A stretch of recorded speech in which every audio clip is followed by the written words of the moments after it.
Today in this video, we're going to talk about the new A7C Mark II. On it, I have the new Sony 16 to 35 millimeter 2.8 G Master Mark II. I think this makes a great pair together.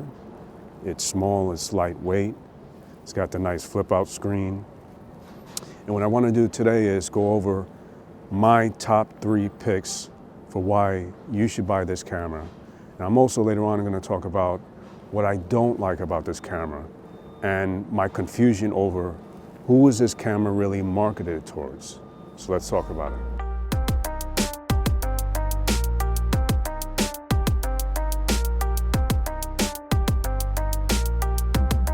So number 1 on the list is the high resolution 33 megapixel full frame sensor in a compact body.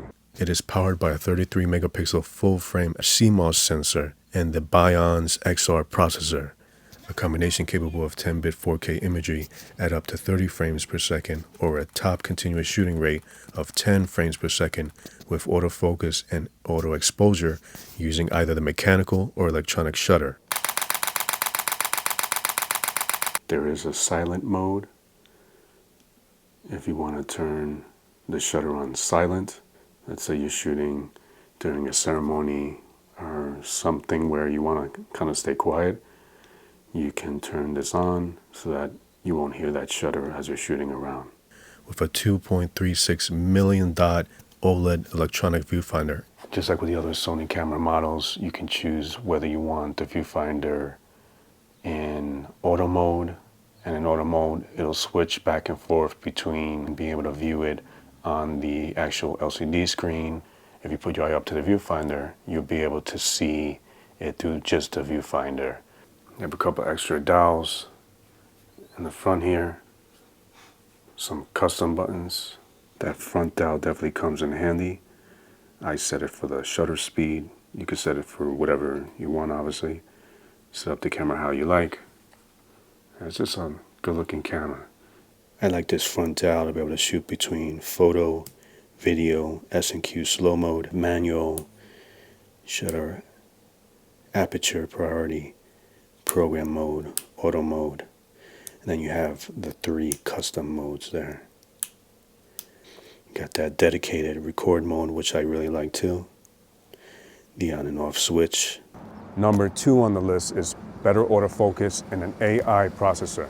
The camera's 759 phase detection points in stills mode and 495 points in video mode, covering 94% of the image area, are enhanced with AI-powered subject recognition performance and real-time tracking. Your focus area options are wide, zone, center fix, spot, expand mode, expand spot, and in this case you can move it around just using this back dial here. You can move your spot focus around. It's nice to have that joystick, but if you see on the sides of this camera, there's really no room here where you could put it and, you know, fit your hand in here. So you lose some capabilities of the professional cameras when you have a camera of this size here. So for me, generally speaking, when I'm shooting, I'll shoot in wide, and then, you know, I tap on the screen as per what I want to focus on. So as you can see here, when it comes to focus breathing, it does an excellent job. Tap on the screen wherever you want to focus on your subject, and it's smooth. Subject recognition target, you have different options here between human, animal or bird, animal in general, bird. There's a lot of bird photographers and they move very quickly, so it works pretty good when you're shooting in bird mode for that. There's even an insect mode, car trains. Maybe you're shooting a scene with a car or a train moving quickly and you want to focus on that. It will stay spot on while tracking cars, and that's pretty cool. Or airplane mode. They just give you a whole bunch of different options. I always leave it in human, and And then I can easily, switch if I'm looking for a dog in this touchable screen here. You can easily just switch between them. Yeah. There you go. Focus assistant. You can use a focus magnifier. Peaking display. You can have peaking display on and set it to whatever level you want, whatever color you want. You could put on your focus map. So if you want to be able to see the area that's in focus using different colors, a focus map comes in handy with that. Number 3 on the list is better video capabilities, including in low light. I used this camera recently as a cutaway camera on a podcast shoot. Podcast lasted about 2 hours. On the battery that's in this camera alone, this camera was able to record for almost 2 hours. I think it was an hour and 48 minutes before the battery died. When I'm out on shoots, I shoot for at least an hour, 45 minutes, at the very least a half hour. So if a camera's gonna overheat on me at 15 minutes to a half hour, that camera doesn't serve me any purpose. If I'm out just shooting little B-roll clips, that's fine. But I need a camera that's dependable, that's not gonna overheat. And with the technology that Sony has come out with, now there's no reason why a camera should be overheating. And the great thing about it, this camera was able to match my Sony FX3, FX30s, FX6 with the S-Cinetone. You can't tell the difference between them. The capacity to record long 4K 30 or 60 frames per second with super 35mm crop, or 1080, 120 frames per second slow motion. It shoots 10-bit 422 with S-Cinetone and S-Log 3 with the capability of user-set LUTs baked in and the capacity for longer video record times without overheating. And that's an upgrade over the Sony ZV-E1, which I had thought about purchasing, but because of the overheating issues and the fact that you have to buy a fan to help to keep it cool in different shooting environments, and especially for long video takes, that's a problem. So this camera here solves that issue. And I can count on this camera a lot more when it comes to productions and just shooting long form content, whether it's a podcast, a video production, a documentary, it doesn't matter. This camera will be able to perform for long video shoots. The new auto framing feature is great if you're going to be vlogging. You can simply turn this on, set your parameters however you want. There's a medium crop level, a small crop level, or a large crop level. It is set to medium straight out of the box. That's great for vlogging. It will actually track you as you're moving around within the frame. It's like having your own live camera person. So now let's talk about some of the things that I don't really like about this camera, about the features. And it's also being picky considering it's in the $2,200 price range. It's a compact camera. They can't squeeze too much in this for the price range. I think it's one of the best cameras you can buy, but there's other things I wish that it did. For example, the 4K 60 frames per second without that super 35mm crop. This is what 16mm looks like on a full frame camera when it's not cropped in. So unfortunately with this camera, when you shoot in 4K, you can only shoot up to 30 frames per second. When you want to shoot 60 frames per second, you can do that, but it's going to crop in a little. So we could come here, go back to the image shooting mode, and let's change this here in movie settings to 60 frames per second. And at 60 frames per second, then when you change that, now it's been cropped in. So although it's at 16mm, you can see that it's been cropped in. It's no longer as wide as it was. I don't really understand why they did that, unless it's just to sell one of their other cameras, but to not have 4K 60, which other cameras do have that, have the capability of doing that without cropping in. One other reason that you would have to upgrade to one of their more pro-line cameras in order to be able to shoot 4K 60 like the Sony FX3. So if you see there, that's the crop mode. If we were to go back to 30 frames per second. Now it goes back to the normal full frame 16 millimeter without the crop. When it comes to this micro HDMI port, it really doesn't bother me because I have connectors for that, and it still looks great. You're getting the same resolution. It's just a small, compact body. Another thing I want to show you guys here is the HDMI port. It's a micro HDMI port, not a mini HDMI port. So be careful when you're choosing an HDMI to micro HDMI cable that you choose micro, not mini. This here is a micro HDMI cable, and that's what you need for this here. Don't confuse that with a mini HDMI cable.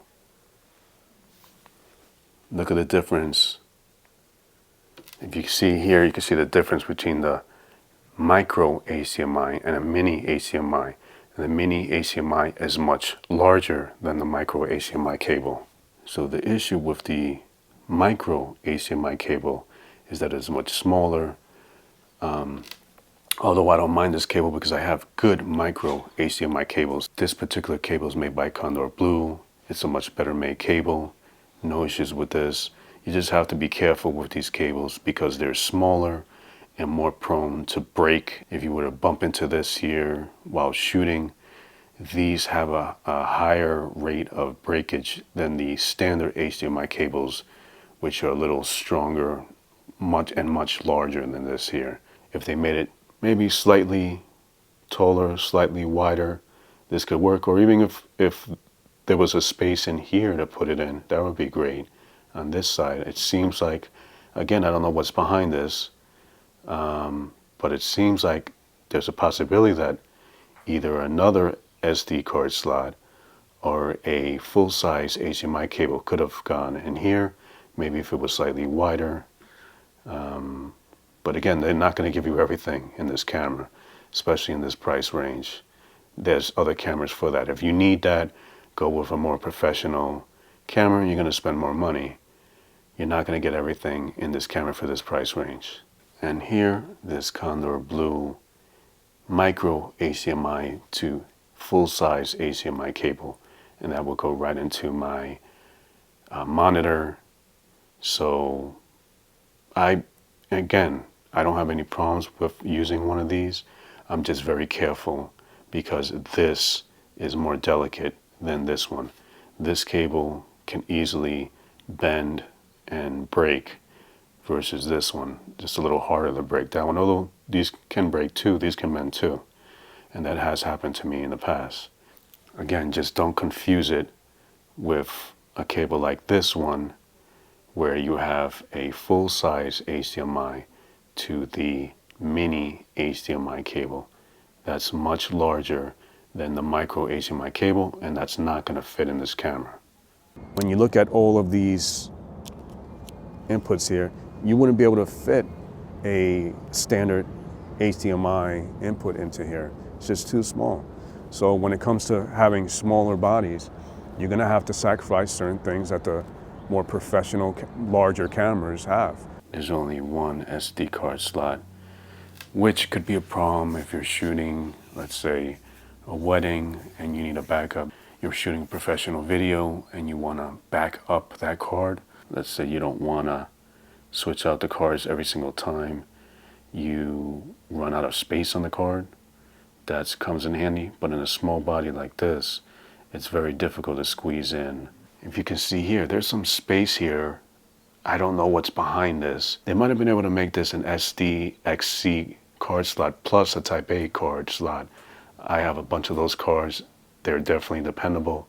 I would definitely recommend the Sony SDXC Type 2 cards. This one is 128 gigabytes, and that's the minimum that I'll shoot with. That way I don't have to be switching out cards in the middle of shoots. On this card, I was shooting a podcast recently, and it shot for about a little under 2 hours before the battery died. And that's at 4K 30 frames per second. So that's pretty good. This card in particular, or other ones that are like it through other brands, has an incredibly fast writing and reading speed, and that's what you need to not be sitting there for a long time as you're ingesting your cards into your computer, backing them up on a hard drive, or however you handle your data. It reads and writes the video and photos much quicker. So I would definitely recommend spending a little more money on better cards such as this one here. So I did have an issue when vlogging with this camera with the stabilization. When you look at the footage, it has that wobbly, strange look in the background where it's trying to stabilize the image, but it also is destroying the image at the same time. It's not usable. And you can see it, especially with this wide angle lens. It just didn't do a very good job. It could have been a one-off situation where maybe it won't happen again. I'm going to continue to test that and see if other shots work out better than that. But as of right now, from what I just tested out, it didn't look good at all. And that doesn't work. That video is not usable at all. Image stabilization, steady shot, standard, active. Sony cameras are known for their effective in-body image stabilization, or IBIS, technology. Some users have reported issues with warping or distortion when active stabilization is applied aggressively. I would definitely recommend downloading the Creators app. When I connected the camera to the Creator app, it immediately notified me of an update that's available for this camera, which is version 1.01. According to the Sony website, the system software firmware update version 1.01 includes fixing an issue where high ISO noise reduction feature cannot be set, fixes an issue where some movie metadata, shutter speed, aperture, ISO, etc. may not be recorded, and also improves the operational stability of this camera. Always keep your camera and lens updated to the latest firmware as it fixes any kind of bugs or issues with the camera. Who is this camera really for? That's what I really don't know. I don't know how to answer that, because at the price range of $2,200 more or less, $2,198 I believe it is, how many people who just shoot videos and photos of their family are going to want to spend this kind of money for what they're using it for? I think there's other cameras out there that you can buy instead that are actually slightly smaller and have a lot of the capabilities of this camera. One of them being one of my favorite little cameras, which is the Sony ZV-E10. I love that little camera, and that's a great travel camera, great camera for family photos, videos, stuff like that, and it's dependable too. So when compared to the Sony ZV-E10 that I have, which I love that little camera, this is only a little bit larger. What's nice about it is it gives you that extra hand room versus this one. Someone with smaller hands would be okay. Someone with smaller hands would be a little better with this. This one's a little bit larger, but it's not that much larger. It's not a huge difference in the size of these two cameras. If you're not a professional, you won't be using this professionally. You just want to take nice photos and videos of your family or product shots. I would definitely recommend this camera. This camera now is on sale, I believe, for $598. So there's a huge difference in price between these two cameras. $600, $2,200. This camera could do a lot of what this camera can do. Obviously, this has newer technology, full frame, and other features that are great about this camera. A little more professional, weather sealed, weather resistant. Gives you a lot more options. But this camera is also very good. One thing that I wish that this camera did have also is the zoom rocker. If you look on the Sony ZV-10, it has that zoom rocker. And I don't know why on this one here they didn't put the zoom rocker. You could still zoom in using the clear image zoom or optical zoom, but you would have to control it through the camera, through one of the dials. So I wish that zoom rocker was on this. It's on the Sony ZV-1. Why they didn't put it on this one here, I'm not sure. I kind of like how this is set up, where you have your on and off switch, your zoom rocker, you record. This has a nice layout here, and I would love to see this camera have a similar setup with that. Although I do like to switch here between photo, video, and S&Q mode for slow motion. Back to back, you can see here the size difference of the two cameras. It's not that much bigger. You do get that viewfinder, and that's a nice option to have. My favorite compact camera up until this point was my Sony A7CII. I've used that on professional shoots, for personal photos and videos, and it always performed well and never overheated. The videos look great, the photos look great, and now this is the replacement for that camera. So the great thing about it, it's the same size as my Sony A7CII, but a full frame camera. And that's a big deal when it comes to shooting in low light, bokeh, and also using my full frame lenses. I have a lot of full frame lenses that I've collected over the years, and I use them on professional shoots, and I'm able to use those lenses with this camera. I love this combination. The colors on the 16-35 2.8 Mark II are wonderful. The autofocus is incredible, and between the camera and this lens, I think it's a perfect combination to shoot landscapes, portraits at the 35mm length. I have the Smallrig cage on it, and I would definitely recommend this to anybody who's shooting with this camera. You can add all kinds of accessories to it. It gives you another cold shoe here. You can add a little handle. If you want a larger handle, they sell those too. It has this nice little lock here for the battery. You unlock it, then you can release the battery on this side here. So that's kind of nice. Also, when you add the Smallrig cage, it extends it out a little bit. Gives you a little bit more room for your hands because these cameras are very small. So anything that will extend it out a little, give you a little more hand room to maneuver it, to me is a great thing. Being a small, compact, full frame camera, I can't expect everything out of this, especially at this price range. But you know what? It performs well in direct sunlight. It performs well in low light. The colors look great coming out. I love the new AI technology built into it, the autofocus system, the higher resolution. There's very few complaints that I do have. And I would definitely recommend for anybody who wants an all-around camera to shoot video and stills to purchase this camera over some of the other cameras that are out there by Sony. You can throw this on a smaller gimbal. You can car mount these. Instead of using that active stabilization, I would definitely shoot it on something small like this Ronin RS3 Mini. Nice and small and lightweight. You won't get as tired using this thing, let's say if you're shooting with it all day long. So that's it for today. If you guys liked the video, if you enjoyed the content, if it was helpful to you in any way, give it a like, subscribe to the channel, and I'll see you on the next one.